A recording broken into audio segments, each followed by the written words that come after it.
चावल का एक आखा दाना जानते हो, पूरा खंडित चावल नहीं, कितना चावल, एक दाना चावल का शंकर भगवान के शिवलिंग पर समर्पित करिए। एक बेलपत्र जिसका डंडी का मुख अपनी ओर हो, जहां से चावल चढ़ाया है, उस चावल के ऊपर अपनी कामना कर कर रख दीजिए और चंद्रमौली भगवान का स्मरण करिए। कौन से भगवान? शंकर भगवान का सर्वश्रेष्ठ सुंदर नाम है चंद्रमौली। चंद्रमौली भगवान का स्मरण करिए, अपनी कामना कर कर बेलपत्र समर्पित कर कर शिव जी पर एक लोटा पानी, एक जल पात्र समर्पित करो, कलश से जल चढ़ा दीजिए, नैनों में वो जल लगाकर अपनी कामना कर कर वापिस घर को आइए। अगली पूर्णिमा आएगी, जो कामना करी है मेरा चंद्रमौली भोलेनाथ उसे पूर्ण कर ही दे। आप सभी को सुंदर पूर्णिमा की बहुत बहुत बधाई हो।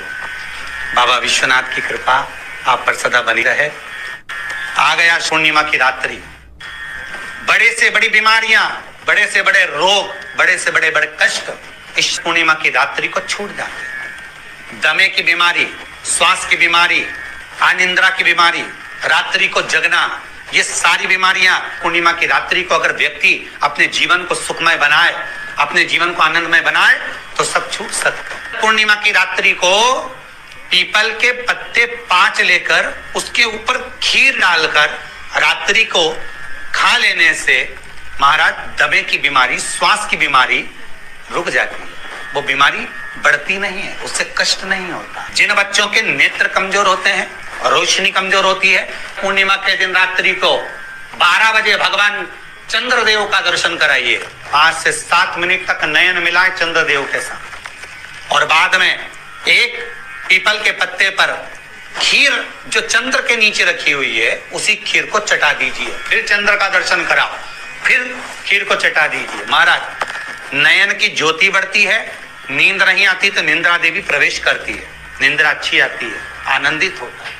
महाराज जिस व्यक्ति के शरीर में गांठ पड़ जाती हो, शरीर काला पड़ जाता हो, चट्टे पड़ जाते हो या दांत खाज खुजली हो जाता हो, उसके लिए भी पूर्णिमा की रात्रि को 12 बजे महाराज भगवान चंद्रदेव के लिए 21 दिए जलाए जाते हैं।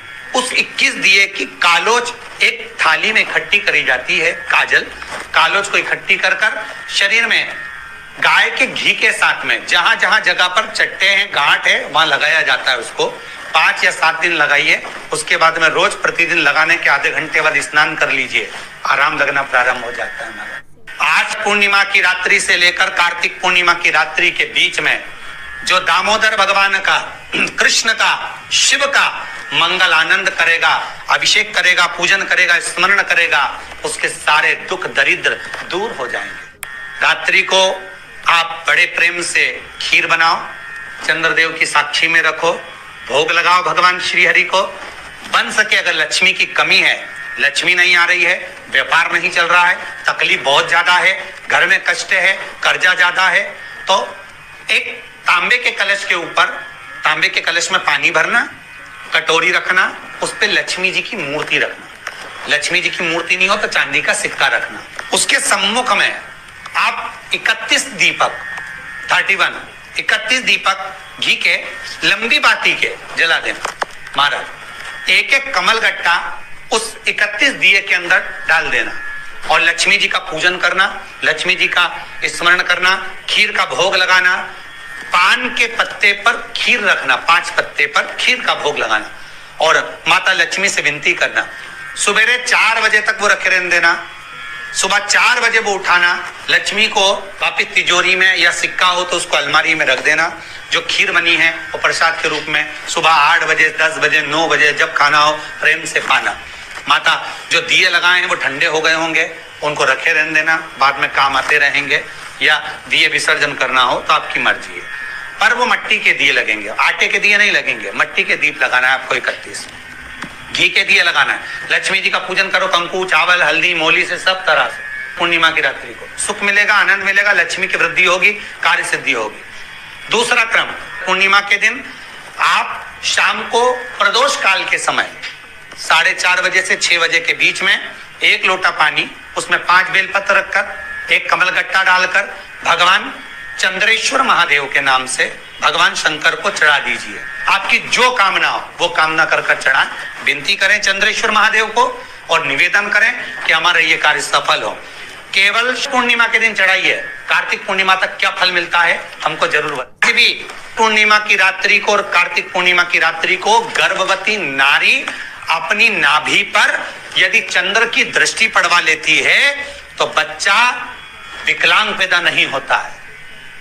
गर्भ से जो बालक होगा श्रेष्ठ होगा, विद्वान होगा, चतुर होगा, पढ़ने में होशियार होगा, क्योंकि ये चंद्र की किरणें जब समुद्र में उछाल ला सकती हैं तो आपके जीवन में भी तरक्की ला सकती है, उछाल ला सकती है। पूर्णिमा के दिन अगर आप शंकर भगवान को 1 लोटा पानी अगर शिव को समर्पित कर रहे हो, श्वेत पुष्प को रखकर शंकर जी के ऊपर सफेद फूल को चढ़ाकर अगर 1 लोटा जल भी, एक पात्र जल भी शंकर को समर्पित कर रहे हो तो ये लक्ष्मी के लिए ही तो कर रहे हो।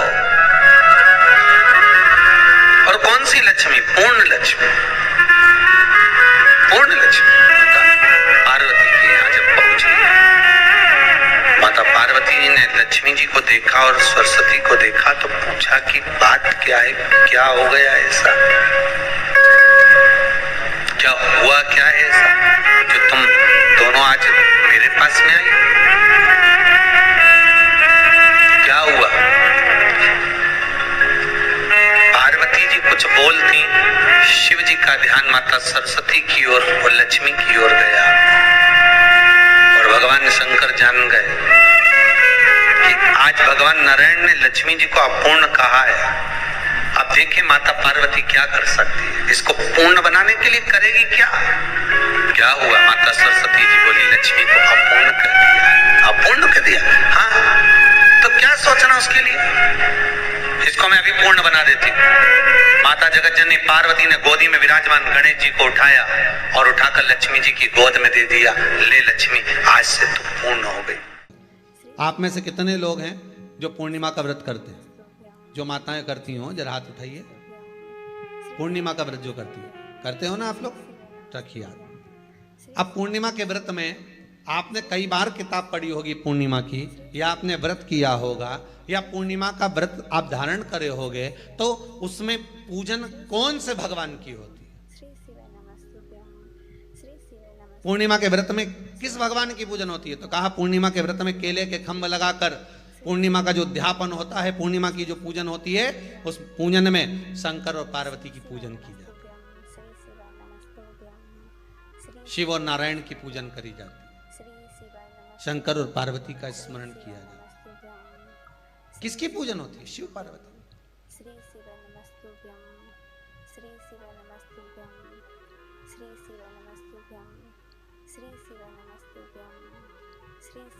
क्यों? शंकर और पार्वती का पूजन क्यों करा जाता है पूर्णिमा के व्रत में? क्योंकि शिव और माता पार्वती ही केवल एक ऐसे हैं जिन्होंने अपूर्ण लक्ष्मी को भी पूर्ण बना दिया था। किसको पूर्ण बनाया है? लक्ष्मी।